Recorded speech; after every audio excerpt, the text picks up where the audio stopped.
Entonces, hoy, siguiendo un poco estos grandes momentos en las políticas educativas, que están atravesados por la historia, ¿no?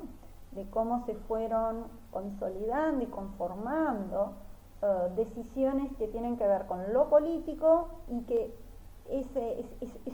eso político, ideológico, concepción de Estado, ¿no?, llevó a cristalizar políticas específicas, ¿no?, esta relación de lo político y la política. Y hablábamos de perdón, un primer momento que habíamos dicho ligado y cristalizado con la ley 1420 y la ley de educación general básica y la de ley Sáenz Peña, la ley Lainez, disculpa, que se vincula con el normalismo, que se vincula con la universalización, es decir, con una educación general, y hablábamos, ahí poníamos en disputa esta idea de una educación popular, o sea, esta idea de una educación para todos, y el concepto de lo popular, que lo retomábamos y lo complejizábamos y lo problematizábamos a partir de otro proyecto, como fue el proyecto de mayor inclusión y de una búsqueda de unas políticas educativas populares en discusión. Es decir, es un término que implica tensiones en su definición, que tiene que ver con las políticas educativas en las dos presidencias de lo que se conoce como peronismo histórico.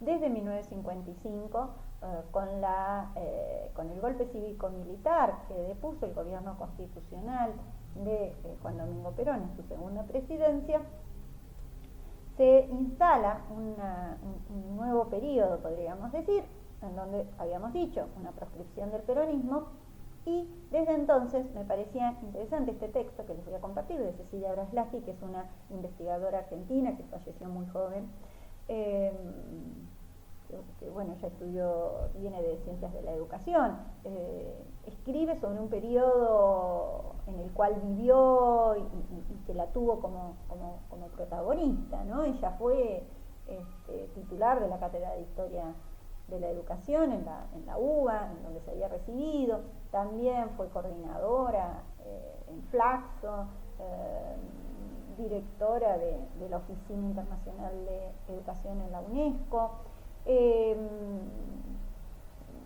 hizo su doctorado en filosofía, es decir, un amplio currículum, falleció en el 2005, y este texto es un texto sumamente citado y que lo van a encontrar en cualquier profesorado y en las carreras de educación, citado porque tiene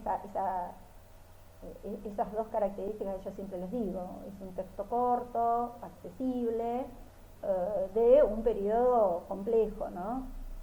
En estas cuando se analiza, generalmente se analizan periodos más monográficos, son textos de periodos específicos.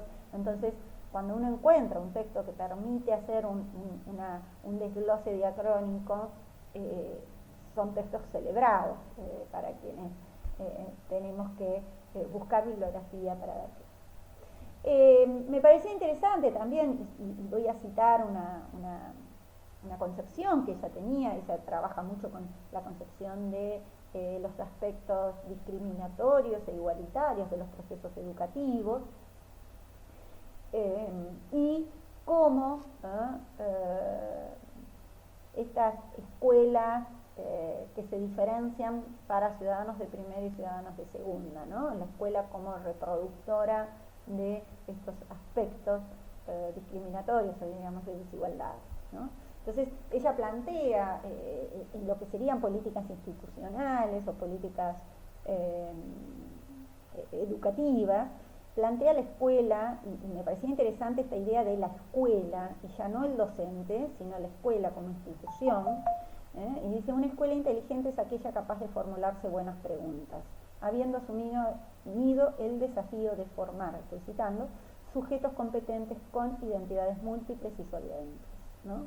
esta posibilidad de preguntar, ¿no? Y la elaboración de las buenas preguntas. Y las buenas preguntas no salen de un repollo, ni salen en forma natural, sino que para aprender a preguntar hay que tener un contexto, hay que tener lectura, hay que tener posicionamientos teóricos, ¿no? Que cuando a uno le dicen ¿para qué complicas a los estudiantes con ciertos posicionamientos teóricos? Uno responde para que no puedan aceptar en forma y naturalizar procesos que no son naturales, ¿no? Para que no acepten de entrada, ¿no?, todo lo que se les dice. Y fíjense, dice, en consecuencia es posible presuponer que es más inteligente una escuela que rechaza las soluciones estereotipadas, que puso en práctica durante un largo periodo, porque detecta problemas que no están bien resueltos, que aquella que no los detecta y sigue cumpliendo con sus actividades de manera rutinaria, ¿no? Es decir, cuando naturalizamos esos problemas, no los vemos, ¿no? Entonces, el ver los problemas, el analizar, el encontrar un problema, es decir, los problemas se construyen. ¿Por qué? Porque hay alguien que tiene unos anteojos distintos a los anteojos que permitían problematizar, ¿no? Lo llevo a un caso, a casos contemporáneos. Es decir, no es que ahora tenemos abuso infantil. Abuso infantil, lamentablemente, tiene que ver con poder, tiene que ver con un montón de otras cuestiones que las cuales yo no estoy capacitada para hablar. Existió siempre, pero porque allá existía. Lo que pasa es que antes se naturalizaba, se escondía, no se lo veía como problema. Ahora se lo ve como problema, porque los anteojos cambiaron, diría, porque los marcos conceptuales han cambiado, porque ¿no? Es decir, entonces ahora sí asumimos el problema, pero siempre existió, ¿no? Lo que pasa que no se lo ponía, no se lo visibilizaba, no se lo presentaba. Entonces, lo mismo en las instituciones. Y obviamente que el camino de problematizar, de ver distinto, de posicionarse de otra manera, es un camino complejo. Se los digo a nivel personal, y saliendo de Braslavsky, ¿no? En cualquier trabajo en donde uno asume su profesión, y una profesión que implica marcos teóricos, marcos de posicionamientos éticos, y no permite o cuestiona, pasa a ser el difícil, el complicado, el mala onda, el que siempre está criticando, ¿no?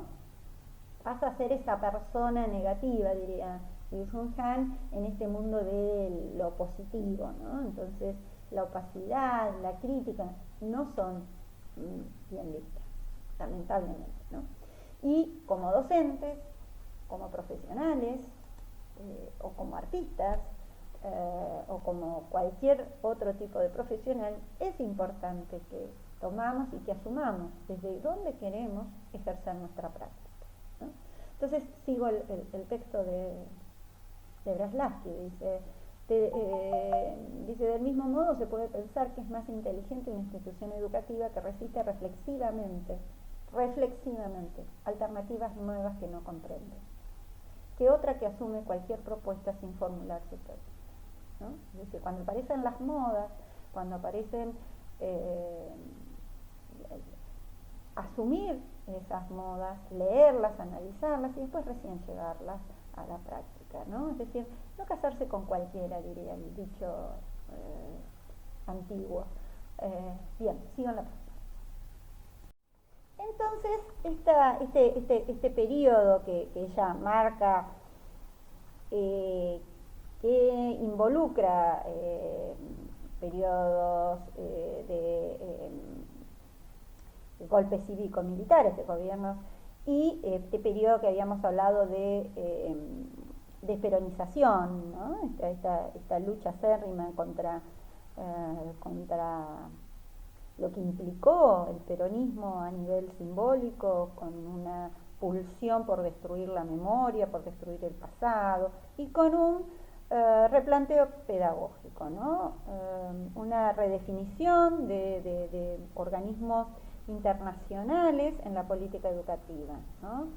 no es menor, ¿no?, este tema, ¿no? Estábamos hablando de que se instalan, decíamos, un concepto de época, que es el concepto de desarrollo. Este es el concepto clave del periodo, se habla de un desarrollismo, y es un concepto que fue forjado por la CEPAL, el Consejo Económico para América Latina, que había sido creado por Estados Unidos para promover estrategias de desarrollo económico para el tercer mundo. Y en ese marco, ¿no?, se empieza a pensar en la especificidad, ¿sí?, de la economía latinoamericana, ¿no? Ustedes piensen que el concepto de desarrollo habla, al menos yo cuando estudiaba el secundario, se hablaba de los países desarrollados y países subdesarrollados, ¿no? Donde, bueno, ¿quién dice qué es lo que a un país lo hace desarrollado, ¿no? Quizás a eso les pueda remitir. Entonces, aquí aparece interesante este concepto en donde serán políticas ligadas a este modelo de acumulación que hablábamos de la industrialización por sustitución de importaciones y una llegada, una apertura, ¿no?, a capitales extranjeros, a multinacionales, y por el otro lado este impacto de la concepción de desarrollo, ¿no? ¿Qué pasa con esta intromisión, ¿no?, de los organismos externos en las definiciones de las políticas nacionales, ¿no? Es decir, ya no es los estados nacionales, no son definiciones de las élites nacionales, sino que empiezan a aparecer estas recetas que vienen, que se exportan y que se instalan en cada una de las naciones, cuasi como recetas de cocina, ¿no?, donde, ¿no?, aquí hay una... Y por el otro lado, este promover lecturas de relación norte-sur, miradas colonizadoras también, ¿no?, en donde se empieza a ver esta desigualdad en el desarrollo de países como de Europa y de Estados Unidos, como países desarrollados, frente a países del sur, ¿no?, como África, América Latina, parte de Asia, como países subdesarrollados, y había un intermedio que eran países en vías de desarrollo, se les llamaba, ¿no? ¿Qué hacer para...? Entonces la pregunta era qué hacer para que estos países subdesarrollados pasen a ser desarrollo. Entonces hablan de causas internas, ¿no?, que debían cambiarse, y para que se cambien esas causas internas que hacían que esos países se vuelvan, sean y subsistan como países subdesarrollados, desde afuera se debían cambiar las causas internas, es decir, una pérdida de soberanía total, ¿no? Si lo vemos hoy, pero bueno, se festejaba esta presencia de organismos internacionales. Entonces, desde ahí pensar, otro eje que empieza a aparecer es la importancia, y esto sí lo podríamos destacar, de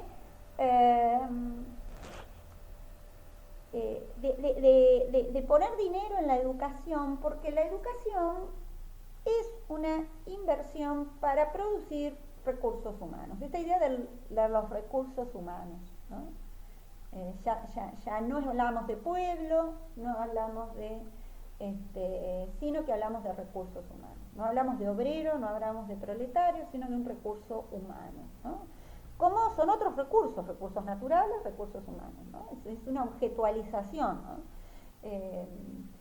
Y esa formación de los recursos humanos para poder salir de ese subdesarrollo y generar un desarrollo de la sociedad, ¿no? Entonces, la sociedad argentina venía de una ampliación de consumo muy grande, entonces había un requerimiento de productos, y la elevación del nivel de vida hace que se consuman otras cosas, es decir, cuando estás en la lona, lo que consumís es comida. Cuando ya esa comida ya está zanjada, empieza a consumirse bienes para el ocio, bienes para el confort, ¿no? Es decir, empezás a decir, bueno, voy a arreglar la casa, voy a comprarme ropa, voy a irme de vacaciones, ¿no?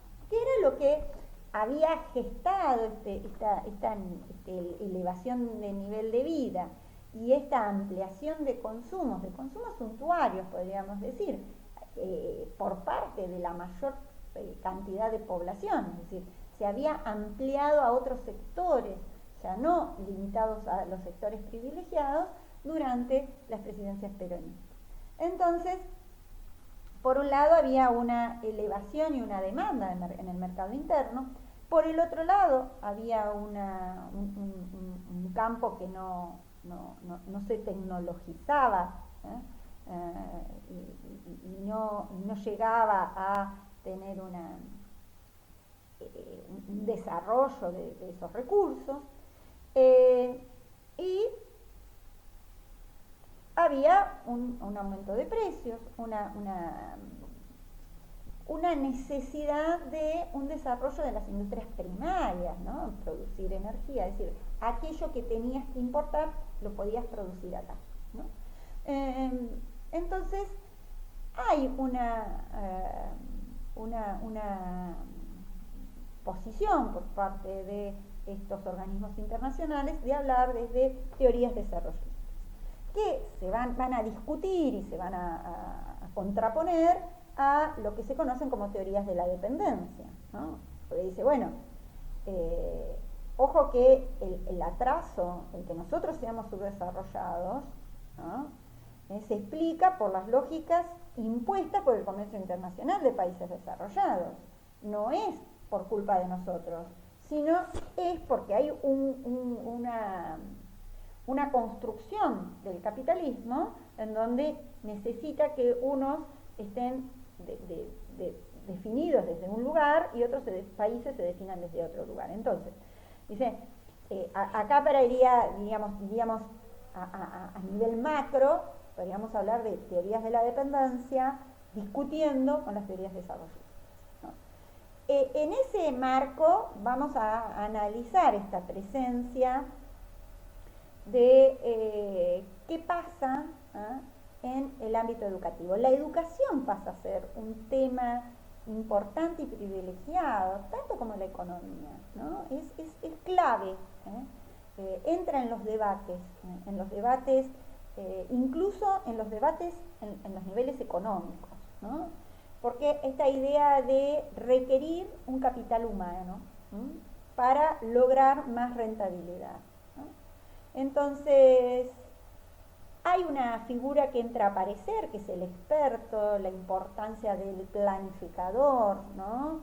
El técnico, esta idea de que el técnico, el experto, no es político, ¿no? Pero tampoco es un intelectual, sino que tiene un saber técnico desideologizado, digamos, ¿no? Si yo soy técnico, yo trabajo en otro lugar en donde hay una serie de profesionales que ellos se autodefinen, muchos ingenieros, y ellos dicen, nosotros acá somos técnicos, no tenemos nada que ver con la política. Bueno, ¿de dónde viene la plata para que hagas la obra?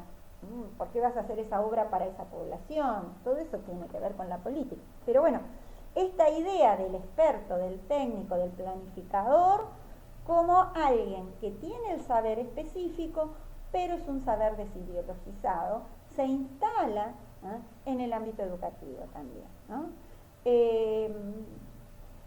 Puigros habla del imperialismo educativo, ¿no? Y en ese sentido se requieren cambios intelectuales, para que ya no el intelectual que analiza el proceso educativo se desideologice y se convierta en orgánico, en un sujeto subordinado a los proyectos capitalistas de desarrollo, ¿no?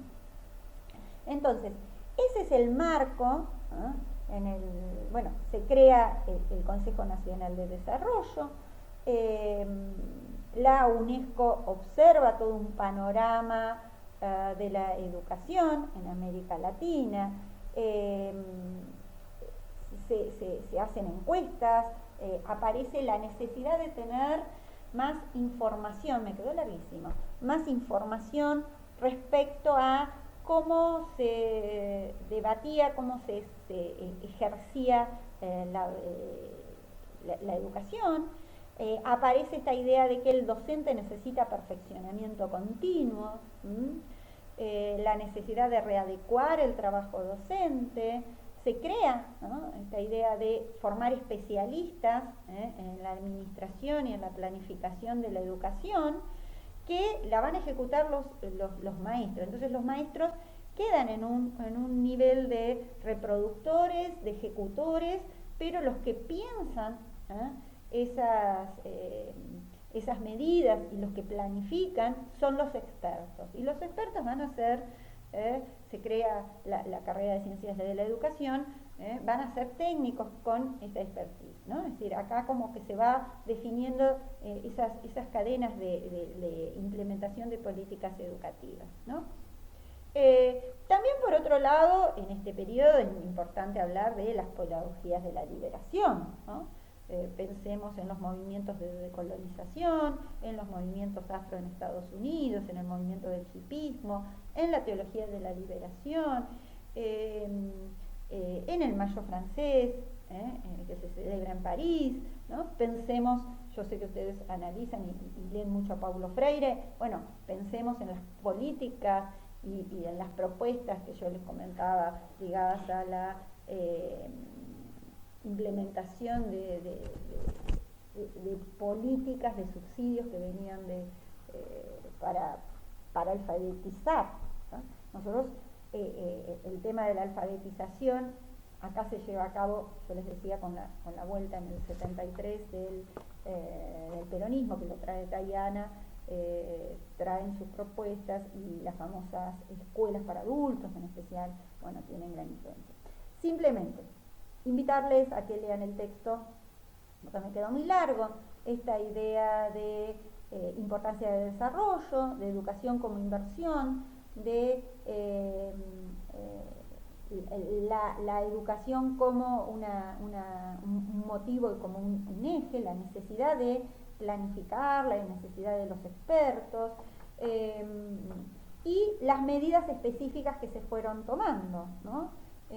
Los distintos sectores que tienen que ver, ya sea en una injerencia directa del Estado en las escuelas públicas, y el otro eje que me parecía muy interesante de destacar es el de la subsidiariedad, ¿no? Y acá aparecen las disputas. Yo lo que les invito es a que analicen estas disputas, porque habíamos dicho que teníamos una legislación y una consolidación de la escuela primaria y la escuela y la universidad, pero la secundaria queda ahí en el limbo. Entonces aparecen los proyectos sobre pensar esta educación secundaria, para qué, en función, ¿no? El Estado como un subsidiado, como alguien que subsidia la educación estatal, la educación privada, perdón, y poner en discusión, ¿no? Dice,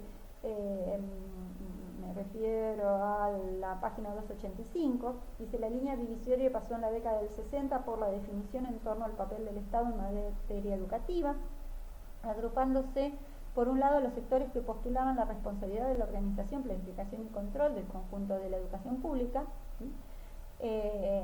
Y por el otro lado se agrupaban aquellos que defendían la subsidiariedad del Estado en materia educativa, es decir, el principio de que la educación debe estar en manos de particulares, debiendo el Estado impartir educación solo allí donde los particulares no alcancen a hacerlo, ¿no? Es decir, dejar en manos privadas la educación, y privados sabemos que ya no solo van a impactar la iglesia, que va a tener un peso muy importante, sino también la posibilidad de que empiecen a ingresar otras otros referentes respecto a que se van a interesar para las políticas educativas. Esto analícenlo y llévenlo a las discusiones que se tuvieron, es decir, estas discusiones van a permanecer y siempre ligadas, acá estábamos en el desarrollismo, pero luego toman una virulencia en las épocas neoliberales de nuestro país, ¿no? Cuando el Estado se busca achicar, bueno, en ese achicamiento del Estado, la educación pasa a quedar como este lugar de subsidiariedad, ¿no? De manera de que solo aquellos que no podían pagarse, solo aquellos que no pueden pagar, que vayan a una educación estatal, a una educación pública, y el resto que vayan a una escuela, a una institución privada, ¿no? Esa discusión, ¿no? de fragmentación, que hablábamos, esto de escuelas de primera y escuelas de segunda, ¿no? Sigo en la próxima, quedó gigante.